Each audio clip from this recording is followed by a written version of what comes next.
আলহামদুলিল্লাহ, সকলেই পড়ুন আলহামদুলিল্লাহ। গত 2-3 দিন ধরে বাংলাদেশের রাজনীতিতে যে একটা অস্থিতিশীল পরিবেশ বিরাজ করছিল, প্রত্যেকের মনের ভিতরে উদ্বেগ, উৎকণ্ঠা, একটা শঙ্কার ভিতর দিয়ে অতিক্রম করছিল। আন্তর্জাতিক অপরাধ ট্রাইব্যুনাল 25 জন বর্তমান এবং সাবেক সেনা কর্মকর্তাদেরকে, বিভিন্ন বাহিনীর প্রধানদের, মেজর জেনারেলদেরকে যে গ্রেপ্তারি পরোয়ানা ইস্যু করেছিল, তাদেরকে কি গ্রেপ্তার করা হবে? তাদেরকে যদি গ্রেপ্তার করা হয় তাহলে দেশের পরিস্থিতি কোন দিকে যাবে? সেনাবাহিনী কি এটি মেনে নেবে? যদি সত্যি সত্যি সেনাবাহিনী তাদেরকে গ্রেপ্তার করতে সহযোগিতা না করে, তাহলে কি রাষ্ট্র এবং সেনাবাহিনী কি পরস্পর সংঘর্ষে লিপ্ত হবে? সেনাবাহিনী কি ক্ষমতা হস্তান্তর করবে? ইউনূস সরকারকে হটিয়ে দিয়ে ওয়াকারুজ্জামান কি রাষ্ট্রের সমস্ত কর্তৃত্ব গ্রহণ করবে? সেনাবাহিনী কি আবার সেই 1-11 মতো হঠকারী হয়ে যাবে? তারা কি জনগণের বিরুদ্ধে দাঁড়াবে? ইত্যাদি নানা ধরনের প্রশ্ন বাংলাদেশের মানুষের, কোমলমতি মানুষের হৃদয়ের ভিতরে ঘুরপাক খাচ্ছিল, আর তাদের চোখের সামনে একটা সর্ষে ফুল দেখার মতো অবস্থা তৈরি হয়েছিল। আমি গতকালকের ভিডিওতে আপনাদেরকে দেখিয়েছিলাম, সেখানে পরিষ্কার করে বলেছিলাম, সেনাবাহিনীর জুনিয়র এবং সিনিয়র অফিসারেরা, সৈনিকেরা, তারা এই বিচার প্রক্রিয়াকে সামনে এগিয়ে নিয়ে যাওয়ার জন্য, এই বিচার প্রক্রিয়াকে ত্বরান্বিত করার জন্য, রাষ্ট্রকে সহযোগিতা করার জন্য তারা সেনাপ্রধানকে তাগাদা দেয়, এবং তারা সেনাপ্রধানকে পরিষ্কার করে বলে দেয় যে আমাদের এই কাজে সহযোগিতা করতে হবে। কোনো মতো অবস্থায় যেন অপরাধীর পরিচয়, সে একমাত্র অপরাধী, সে সেনাবাহিনীর কোন পদে, কোন পজিশনে, তার রাষ্ট্রীয় খেতাব কি, তার পারিবারিক খেতাব কি, তার বংশমর্যাদা কি, তার আভিজাত্য কি, এটি কোনো গুরুত্বপূর্ণ বিষয় নয়। সুতরাং যেই হোক, তাকে আইনের আওতায় সোপর্দ করতে হবে, তাকে আইন শৃঙ্খলা রক্ষাকারী বাহিনীর হাতে তুলে দিতে হবে। যখন প্রবলভাবে মিড লেভেলের অফিসারেরা এই বার্তা সেনাপ্রধান ওয়াকারুজ্জামানকে পৌঁছিয়ে দেয়, তখন ওয়াকারুজ্জামান আর কোনো উপায়ন্তর না পেয়ে সিদ্ধান্ত পরিবর্তন করতে বাধ্য হয়। অবশেষে যে জন্য আজকে আলহামদুলিল্লাহ পড়লাম, সেই আলহামদুলিল্লাহ পড়ার মূল অর্থ হচ্ছে, আজকে 15 জন, আমি এই ভিডিও যখন করছি, হয় আপনারা বুঝবেন যে গতকাল 15 জন রানিং দায়িত্বপ্রাপ্ত অফিসারদেরকে হেফাজতে নেওয়া হয়েছে, গ্রেপ্তার করা হয়েছে। আইএসপিআর, সেনা সদর দপ্তর, তাদের অবস্থান পরিষ্কার করেছে। তারা পরিষ্কার করে বলে দিয়েছে, সেনাবাহিনী সমস্ত অন্যায়ের বিপক্ষে, যেই হোক আইনের কাছে আমরা তাকে সোপর্দ করব। আমরা বাংলাদেশ সংবিধানের যাবতীয় আইন এবং কানুন মেনে আমরা সেখানে সহযোগিতা আগেও করেছি, এখনো করছি, ভবিষ্যতেও করব। কারো পদবীর দিকে না তাকিয়ে আমরা ইতিমধ্যেই 15 জনকে গ্রেপ্তার করেছি, আইএসপিআর জানিয়েছে। বাকি যারা, তারা তো রিটায়ারমেন্টে চলে গেছে, সুতরাং তাদের ব্যাপারে একটু প্রসেস ফলো করতে হবে, এটি তারা পরিষ্কার করে জানিয়ে দিয়েছে। এখানে আমি আপনাদেরকে একটি কথা বলতে চাই, সেটি হচ্ছে ওয়াকারুজ্জামান সম্পর্কে আমাদের একটা অবজারভেশন হলো, তিনি কিন্তু 5 তারিখে বিকেল বেলায় সমস্ত রাজনৈতিক দলের নেতাদের ডেকে নিয়ে তিনি যখন মিটিং করেছিলেন, তার সম্ভবত তার পরের দিন বা তার পরের দিন এরকম হবে, তিনি তার বক্তব্যে পরিষ্কার করে বলেছিলেন, একেবারে পরিষ্কার করে বলেছিলেন যে আমরা সমস্ত অপরাধীদেরকে, গণহত্যাকারীদেরকে আমরা আইনের আওতায় আনবো। বাংলাদেশের জনগণ, আপনারা আমাদের উপরে আস্থা রাখতে পারেন, বিশ্বাস রাখতে পারেন, ভরসা রাখতে পারেন, আমরা প্রত্যেকের বিচারের মুখোমুখি করব এবং বিচার করব। এটি কিন্তু তিনি পরিষ্কার করে বলেছিলেন। কিন্তু সেনাপ্রধান তার সেই বক্তব্যে পরবর্তীতে আর স্থির থাকেন নাই। তিনি সেখান থেকে সরতে সরতে সরতে সরতে অবশেষে তিনি বর্তমানে এমন একটা জায়গায় এসে দাঁড়িয়েছেন, তিনি পরিষ্কারভাবে বোঝা যাচ্ছে সেনাপ্রধান তিনি শেখ হাসিনার যে ভগ্নিপতি, সেটির প্রমাণ দেওয়ার জন্য মনে হচ্ছে তিনি সমস্ত প্রচেষ্টা চালিয়ে যাচ্ছেন। তার হেফাজত থেকে, তার আন্ডারের ভিতরে থেকে, তার সারেন্ডারিং এর ভিতরে থেকে 626 জন ভারতের বুকে পালিয়ে গেছে। এই কথা আমরা সেনাপ্রধানকে বারবার স্মরণ করে দিতে চাই।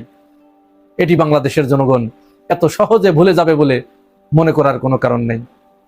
তারপরেও দেরিতে হলেও আপনার শুভ বুদ্ধির হয়তো উদয় হচ্ছে। আপনার মিড লেভেলের অফিসারদের বিরোধিতার কারণে, আপনি তাদের সাথে হয়তো পেরে উঠতে না পারার কারণে, তারা বাগড়া দেবার কারণে এই 15 জন দায়িত্বপ্রাপ্ত অফিসারদেরকে হেফাজতে নিতে হয়তো বাধ্য হয়েছেন, আমরা এরকমই বলবো, হয়তো বাধ্য হয়েছেন, বাধ্য না হয়ে উপায় ছিল না, তাদেরকে গ্রেপ্তার না করে কোনো উপায় ছিল না। কারণ গ্রেপ্তারি পরোয়ানা জারি হবার পরের দিন বিএনপি থেকে বিবৃতি দিয়েছে, পরিষ্কার বার্তা দিয়ে দিয়েছে, যেই হোক আইনের কাছে তাকে সোপর্দ করতে হবে। বাংলাদেশ জামাত ইসলামীর কাছ থেকে পরিষ্কার বার্তা পৌঁছে গেছে, তারাও বিবৃতি দিয়েছে যে তাদেরকে আইনের আওতায় আনতে হবে। ইনকিলাব মঞ্চ এবং 24 মঞ্চ প্রত্যেকেই তারা পরিষ্কার করে বিবৃতি দিয়েছে, তারা রাজপথে নেমে এসেছে, তারা বিক্ষোভ প্রদর্শন করেছে। এনসিপি তারাও পরিষ্কার করে জানিয়ে দিয়েছে, নাহিদ ইসলাম তার ফেসবুক স্ট্যাটাসে পরিষ্কার করে বলে দিয়েছে, অপরাধীর পরিচয় শুধুমাত্র অপরাধী, সে কোন পদে আছে কি এগুলো দেখার কোনো সুযোগ নাই, তাকে অবশ্যই আইনের কাছে হস্তান্তর করতে হবে। এই চাপে পড়ে তাকে সেনা সদর দপ্তর জানিয়েছে আজকে বিকেলে, অর্থাৎ 11 তারিখ শনিবার বিকেলে আইএসপিআর যে সাংবাদিক সম্মেলন করেছে সেখানে তারা পরিষ্কার করে জানিয়ে দিয়েছে যে 15 জনকে তারা হেফাজতে নিয়েছে।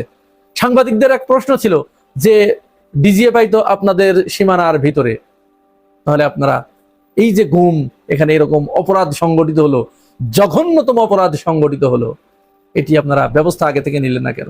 সেখানেও আইএসপিআর একটা ব্যাখ্যা দিয়েছে যে এটা বিশাল একটা এরিয়া এবং এই এরিয়ার ভিতরে অনেক সিভিলিয়ানদের বসবাস। সেনাবাহিনী তো সবার সিভিলিয়ানদের বিষয়ে নাক গলাতে পারে না।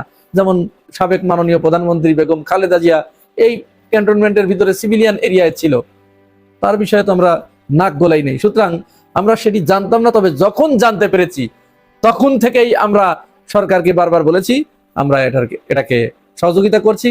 যখন যে নোট চেয়েছে, যখন যে ডকুমেন্ট চেয়েছে, আমরা সবগুলো সরবরাহ করেছি। আইএসপিআর পরিষ্কার করে বলেছেন যে এমনকি যেদিন এই রায় হয়েছে, গত বুধবার এই গ্রেপ্তারি পরোয়ানা জারি হয়েছে, সেদিনেও সকালবেলা আমাদের কাছে কিছু ডকুমেন্ট চাওয়া হয়েছে, আমরা সাথে সাথে সেগুলো সরবরাহ করেছি। তার মানে আমরা বুঝতে পারি যে সেনাবাহিনীর ভিতরেও একটা শুদ্ধি অভিযান পরিচালনা করার জন্য তারা মুখিয়ে আছে। তারা চাচ্ছে যে শেখ হাসিনার আমলে যে মিথ তৈরি করা হয়েছিল, শেখ হাসিনা মানুষের মুখে মুখে যে ঠোঁটে ঠোঁটে যে বাণীটি পৌঁছে দিয়েছিল যে শেখ হাসিনা ক্ষমতা থেকে চলে গেলেও 1 থেকে 50 পর্যন্ত সিরিয়ালে যারা আছে প্রত্যেকেই আওয়ামী লীগের পরীক্ষিত নেতাকর্মী বা ছাত্রলীগের নেতাকর্মীকে এখানে বসিয়ে গেছে। সুতরাং কোনো মতো অবস্থায় বাংলাদেশ থেকে আওয়ামী লীগের আর কোনো ক্ষতি করা সম্ভব হবে না, আওয়ামী লীগকে বিতরণ করা সম্ভব হবে না। এই মিথ কিন্তু শেখ হাসিনা তৈরি করে গিয়েছিল। এই মিথ কিন্তু আইএসপিআর এর বক্তব্যের মাধ্যমে পরিষ্কার বোঝা যাচ্ছে তারা এই মিথ জয় বাংলা করে দিচ্ছে, তারা কেল্লাফতে করে দিচ্ছে। কারণ তারা বুঝতে পেরেছে যে শেখ হাসিনা বাংলাদেশ সেনাবাহিনীকে একেবারে ধ্বংস করে দিয়ে গেছে। এটা বাংলাদেশের সেনাবাহিনী ছিল না, মূলত ছিল এটা ভারতের সেনাবাহিনী। ভারতের কোথায় পরিচালিত হয়েছে? শেখ হাসিনা ভারত থেকে যে ডক্ট্রিন পেয়েছে সেই ডক্ট্রিন অনুযায়ী এখানে তারা সেটা অ্যাপ্লাই করেছে, আর পুতুলের মতো তারা সেটি পালন করেছে। সুতরাং মনে হচ্ছে সেনাবাহিনীর ভিতরে তাদের বোধোদয় হয়েছে, তারা কিছুটা অনুতপ্ত হয়েছে যে তাদের নিজেদের সার্বভৌমত্ব কেন তারা অন্যের হাতে তুলে দিয়েছিল। তারা এটি উপলব্ধি করতে পেরেছে এবং ওয়াকারুজ্জামানকে এটি তারা বোঝাতে চাচ্ছে যে আপনি সেনাবাহিনীর প্রধান থাকার পরেও কেন এখন পর্যন্ত আপনি শেখ হাসিনাকে যে ভারত আশ্রয় দিয়ে রেখেছে আপনি তার প্রতিবাদ করেন নাই, বা শেখ হাসিনাকে ফেরত দেওয়ার ব্যাপারে ভারতের আপনি কোনো বিবৃতি দেন নাই ভারতের কাছে। আপনি কেন এই 626 জন কেন ভারতেই পালিয়ে যেতে হলো, অন্য কোনো দেশ নয় কেন? এই ব্যাপারে আপনার কোনো বক্তব্য নাই কেন? আপনি 5 আগস্টের পর থেকে এখন পর্যন্ত কেন শেখ হাসিনা যে গণহত্যাকারী এই ব্যাপারে আপনার মুখ থেকে একটি কথাও কেন বের হয় নাই? ইত্যাদি ইত্যাদি নানান প্রশ্নে সেনাবাহিনীর ভিতরে এখন জর্জরিত। মনে হচ্ছে তারা এইখান থেকে কিছুটা ওভারকাম করতে চায়। এইখানেই কানাঘোষা শোনা যাচ্ছে যে আগামী 1 সপ্তাহের ভিতরে হয়তো এমনও পরিস্থিতির উদয় হতে পারে সেনাপ্রধান ওয়াকারুজ্জামান তার সমস্ত ব্যর্থতার দায়ভার মাথায় নিয়ে হয়তো তিনি নিজে থেকেই চলে যাবার একটা পরিকল্পনা তিনি করতে পারেন বা চিন্তা ভাবনা করতে পারেন। এই সম্ভাবনা কিন্তু একেবারে নাকচ করে দেয়া যায় না, সম্ভাবনা আছে, তিনি এটি বলতে পারেন। হয়তো অল্প কিছু দিনের ভিতরে এমন খবর আপনাদের কাছে আসতেই পারে। আর সর্বশেষ যে কথাটি বলে শেষ করব সেটি হচ্ছে এই বিচার প্রক্রিয়াকে, এই বিচার কার্যক্রমকে উপলক্ষ করে শেখ হাসিনা এবং তার দলবল নিজেদের পাশায় থাপুর নিয়ে ডুগডুগি বাজাচ্ছিল যে হ্যাঁ এইবার যেহেতু এরকম একটা ঘটনা ঘটেছে, সেনাপ্রধান তাড়াতাড়ি যাও, তুমি তাড়াতাড়ি ক্ষমতা গ্রহণ করো, আমরা ঢুকছি। যার কারণে ওই যে কি যেন নামটা, ওই যে হারপিক না কি যেন, হারপিক মজুমদার নাকি সীমান্তের ওপারে জন্ম নেয়া, ওই সন্তানটা, নালায়েক সন্তানটা বাংলাদেশের বিরুদ্ধে সশস্ত্র যুদ্ধের ডাক দিয়েছে। শুনুন এই নালায়েকের বক্তব্য শুনুন, আর তাকে ঘৃণা করতে করতে আমরা আজকের বক্তব্যটা, আজকের এপিসোডটা এখানেই শেষ করি। আসুন শুনতে থাকি। আমরা দেখব যদি ভালোই ভালোই কাজ হয় হবে, কিন্তু দেশ যদি এইভাবে পাকিস্তানের দিকে চলে যেতে থাকে, সশস্ত্র সংগ্রাম এবং আমাদেরকে এই গেরিলা সংগ্রাম বা আরেকটা মুক্তিযুদ্ধ ছাড়া আমাদের কোনো রাস্তা নাই। গত দুদিন ধরে দেশের প্রধান খবর হয়ে আছে আইসিটি, মানে যে কোর্টের প্রধান প্রসিকিউটর তাজুল ইসলাম, সেই কোর্টে যে মামলা দায়ের করা হয়েছে, প্রথম আনুষ্ঠানিক মামলা দায়ের করা হয়েছে তদন্ত শেষে। বিশেষ করে যারা গুম, খুন, অপহরণ, আয়নাঘরের সাথে জড়িত ছিল তাদের কেসগুলো, সেই বিষয়গুলো নিয়েই গত দুদিন ধরে, আজকে তৃতীয় দিনে পড়লো, মাঝখানে ছুটি ছিল গতকালকে, আজকেও ছুটি। এটি বাংলাদেশের রাজনীতির প্রধান ঘটনা।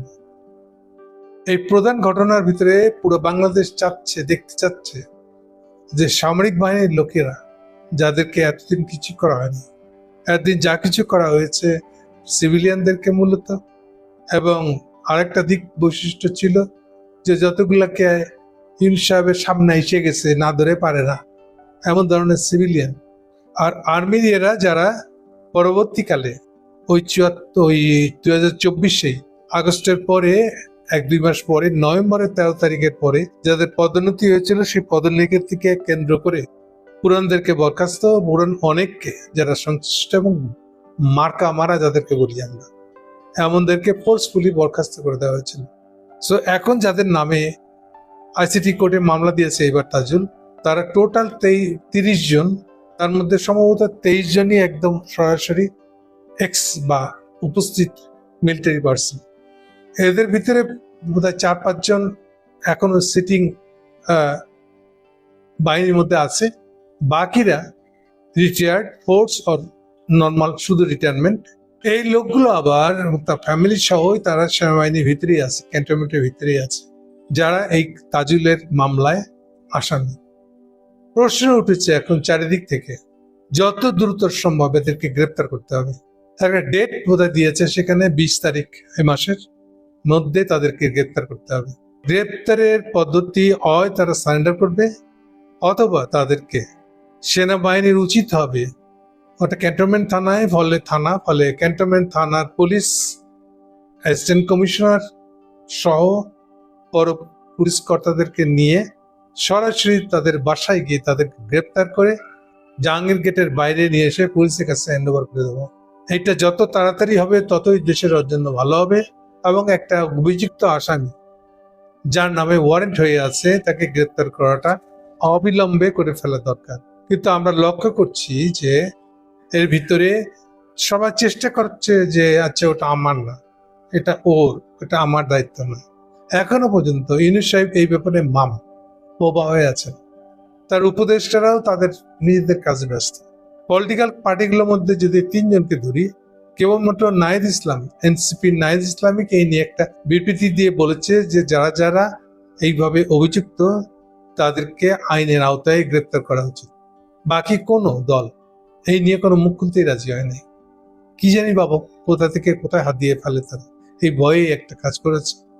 সবাই বেশি জোর দিচ্ছে সভাপতি ওয়াকারের উপরে।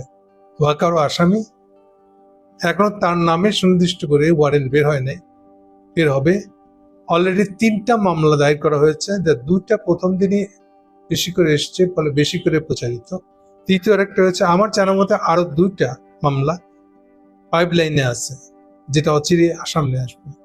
এখন স্বভাবত এগুলো মামলার কারণে ওয়াকার সহ যারা বড় কর্তার সাথে আছে সবার নামে এই মামলাগুলো হবে। এর ভিতরে একটা বড় অংশ যারা হম্বিতম্বি করছে, তারা ক্যান্টনমেন্টের ভিতরে একটা মিটিংও করেছে, যাদের বেশিরভাগই ছিল মেজর জেনারেল। আমার তারা বলতে চাচ্ছে যে তারা এ দাবি মানবে না, অনেকটা মামার বাড়ির আবদারের মতন আর কি।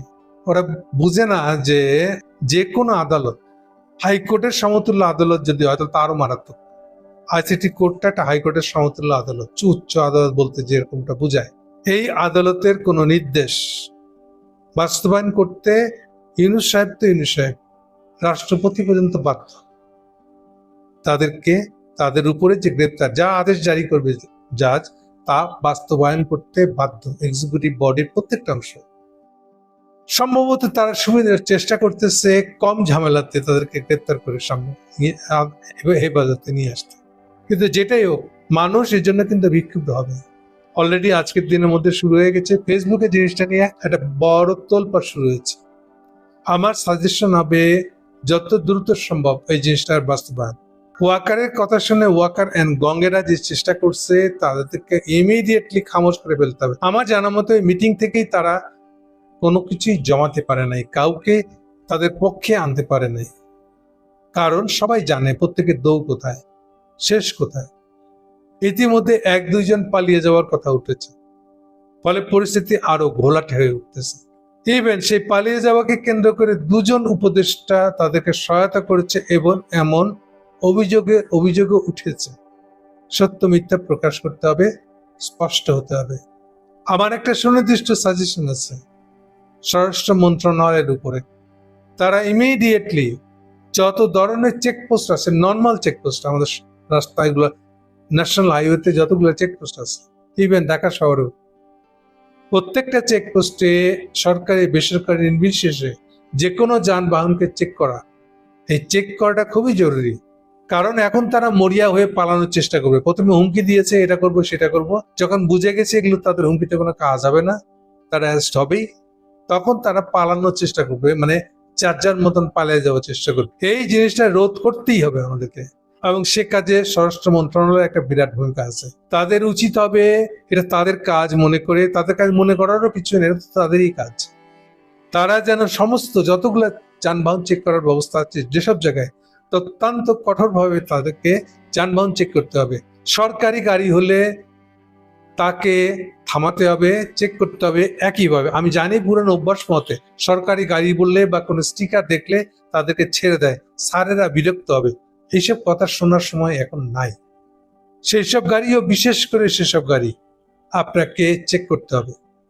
আপনাদেরকে এই চেক করার জন্য যারা ভিতরে প্যাসেঞ্জার থাক, সে সরকারি কর্মচারীটাই হোক আবার তার কোনো আত্মীয় স্বজন হোক না কেন, আইডি কার্ড চেক করতে হবে। আইডি কার্ড দেখে এবং যতটা সম্ভব তার রেজিস্ট্রি করে অ্যাটলিস্ট তার একটা স্ন্যাপশট নিয়ে রেখে তারপরে তাদেরকে যেতে দিতে হবে। এই জিনিসগুলো কঠোর করাটা এখন খুবই দরকার। নেক্সট অন্তত 2টা সপ্তাহ, সো দ্যাট কোনোভাবেই তারা বাইরে বেরিয়ে ঘোরাফেরা করা বা পালানোর জন্য চেষ্টা করা, বুঝতে পারতেছেন তারা পালাবে, বর্ডারের দিকে দৌড়াবে। তাদের সবার আশ্রয়স্থল তো এই যে তাদের বাপ আছে ইন্ডিয়া, একবার ইন্ডিয়া ঢুকতে পারলেই তারা বেঁচে যাবে বলে তাদের একটা বিশ্বাস আছে।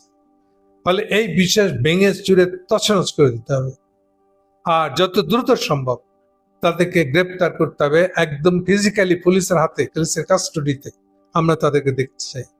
এটা যদি না পারে, এখনো এগুলো নিয়ে ইউনূস সরকারের দিক থেকে কোনো ধরনের বক্তব্য বিবৃতি নাই। আমরা আশা করব এই ব্যাপারে তারা তাদের কাজ, তাদের করণীয় যেটা আছে তা নিয়ে যে তারা খুবই সতর্কভাবে কাজ করতেছে, সক্রিয় তারা, এই বিষয়ে তাদের বক্তব্য আমরা দেখতে চাই। না হলে পাবলিকের ভিতরে অসন্তোষ উঠে তারা যদি একবার রাস্তায় বেরিয়ে পড়ে, এইটা কন্ট্রোলের ক্ষমতা ইউনূস সাহেবের থাকবে না, আগেই বলে দিচ্ছি। এইটা বললে হবে না বিশৃঙ্খলা হয়েছে, মব হয়েছে, এলে কিচ্ছু বলেই থামানো যাবে না। মনে রাখতে হবে এগুলোর প্রত্যেকে গুম খুমের আসামি, আয়নাঘরের আসামি। কতজনকে যে তারা কি করছে তার তো কোনো হিয়তা নেই। 1850টা নালিশ এসছে গুম কমিশনের কাছে, ফলে বুঝতে পারতেছেন এটা কি। একদিকে এটা বিস্মিত হওয়ার কথা বললেন, পলিটিক্যাল পার্টিগুলো এটা করেছে। আর একটা বিস্মিত হয়েছি আমি, প্রথম দিন যখন মামলাটা দায়ের হয়েছে আইসিটি কোর্টে, সেখানে উপস্থিত হতে দেখেছি আমরা হুমাম কাদের, সালাউদ্দিন কাদের চৌধুরীর ফ্যামিলির ছেলে, তারা উপস্থিত ছিল। আর উপস্থিত ছিল জামাতে মীর কাসেম আলীর ফ্যামিলি। এটা খুবই একটা অদ্ভুত কাণ্ড যে মীর কাসেম আলী তো ফাঁসি দিয়ে দিচ্ছেন আপনারা, অথচ তার 2 ছেলে, ব্রিগেডিয়ার ছেলেটা এবং যে ব্যারিস্টার, 2জনকে আপনি আদালতে নিয়ে গেছে, এই গুম খুনের আশ্রমে নিয়ে আটকে রাখছিলেন। তাদের কিসের লোমহর্ষ ঘটনা, তারাও উপস্থিত ছিল। এই ধরনের কিছু ফ্যামিলি উপস্থিত ছিল, অবশ্য সাথে কিছু লোক উপস্থিত ছিল যারা কেউই গুম খুনের মামলার দায়ের করে কেউ। অনেকটা সালাউদ্দিন বিএনপি সালাউদ্দিনের মতন আর কি, গুম হয়েছেন ঠিকই, দাবি করেছেন ঠিকই, বাস্তব তো তাই, কিন্তু দেশে ফিরে এসে চুপচাপ আছেন, এড়াই চলছেন, উল্টা ইন্ডিয়ান দালালি করতেছে। এবং যারা ঠিক গুমের আসামি না বা গুমের ভুক্তভোগী না, সেনাবাহিনীর লোক, সেনাবাহিনীতে তাদের নামে শেষে একটা বরখাস্ত লিখে বিদায় করে দিয়েছে, তারাও সেখানে উপস্থিত ছিল। হোয়াট এভার কেসটা যাই হোক, তারা উপস্থিত ছিল, এটা একটা ইম্পর্টেন্ট সিগনিফিকেন্ট ঘটনা। কিন্তু যারা অন্য আর যারা সিভিলিয়ান পলিটিক্যাল পার্টি করতো, সেই জন্য তাদেরকে গুম গুম করা হয়েছে, যাদেরকে আমরা প্রায় দেখি মানবাধিকার দিবসে বা গুম খুম বিরোধী দিবসে, তারা কেউ কিন্তু এখন পর্যন্ত কোনো হাজিরা দেন নাই, কোনো স্টেটমেন্ট দেন নাই, কোনো সমাবেশ পাবলিক অ্যাপিয়ারেন্সে আসে নাই। এটা আমার কাছে একটা বিস্ময়কর ঘটনা। তারা কি পছন্দ করছেন না? I don't know. আমার এক্সপেকটেশন তো যে তারা এই ব্যাপারে হাজির থাকতেন, ভালো হতো জিনিসটা। কেন হয় নাই তারাই বলতে পারবে, আমরা ওয়েট করব, দেখব। তাদের কি কোনো উপদেষ্টাদের কেউ সহায়তা করতেছে যাতে না যায়? আমি জানি না, সবই আমার মাথায় প্রশ্ন এসেছে, তাই বলি। মূল বিষয় হচ্ছে অবিলম্বে যে গ্রেপ্তার আদেশ বের হয়েছে, সেই আদেশ অনুযায়ী সরকার, ইউনূস সরকারের সহায়তায় তাদেরকে গ্রেপ্তার করে হেফাজতে নিতে হবে ইমিডিয়েটলি। এটাই প্রধান দাবি। এটা না হলে দিনকে দিন পরিস্থিতি এমন জায়গায় চলে যাবে, সেটা কারোই আর হেফাজত করার থাকবে না। এরকম পরিস্থিতি হওয়ার আগেই যার যার দায়িত্ব আছে, ইউনূস সহ সবাই নিজের নিজের দায়িত্ব মানবেন, বিশেষ করে স্বরাষ্ট্র মন্ত্রণালয়। আমরা এটা শুনতে চাই না অমুকের জন্য, তমুকের জন্য, অমুকের ভুলের জন্য অমুকে উনি অমুক বর্ডার দিয়ে পাচ্ছেন, এগুলো আমরা শুনতে চাই না, এগুলো অনেক শুনছি। এখন থেকে যার জন্য একটা হবে তাদেরকে দায়িত্ব নিতে হবে। ফলে আশা করব প্রধান কাজ যেটা, যারা যাদের আসামি হিসেবে নাম ডিক্লেয়ার হয়ে গেছে তাদেরকে হেফাজতে নেওয়া। এটাকে আপনি যদি মনে করেন ওয়ার্নিং, তো ওয়ার্নিং। যদি মনে করেন আপনাদের ভালোর জন্যই বলছি আমি, তাহলে তাই। মামলা আরো দুটো আসছে, কালকে থেকে আবার শুরু হবে আদালত। আশা করি সেখানেও আর দুটো মামলা দায়ের হয়ে যাবে। ফলে প্রত্যেকের যা যা সাংবিধানিক অফিসিয়াল দায়িত্ব তা পালনে সচেষ্ট হন। আমরা কোনোভাবেই কোনো কারণে এখানে কোনো ব্যর্থতা দেখতে চাই না। আপনার সেনাবাহিনীর কে ছিলেন বা কে আছেন, উই ডোন্ট কেয়ার। আইনের শাসন প্রতিষ্ঠা হতে হবে, এটা হচ্ছে ফুল স্টপ মার্কার কথা। আপনারা ফুল স্টপ মার্কার কথা অনেক বলেছেন আগে, এখন পাবলিকের ফুল স্টপ মার্কার কথাটা শুনে রাখেন। আপনি কে ছিলেন, we don't care. Political party যারা ওয়াকারের সঙ্গে খাতির রাখছিলেন, আমরা কেয়ার করি না। কোনো ধরনের যদি কোনো ইঙ্গিত আমরা পাই, ধারণা যদি পাই যে আপনারা সহায়তা করার চেষ্টা করেছিলেন, আমরা তাদের বিরুদ্ধে সোচ্চার হব। এসব কথা মনে রেখে অবিলম্বে এই গ্রেপ্তারি পর্ব শেষ করবেন, এটাই আমরা আশা করছি। Thank you.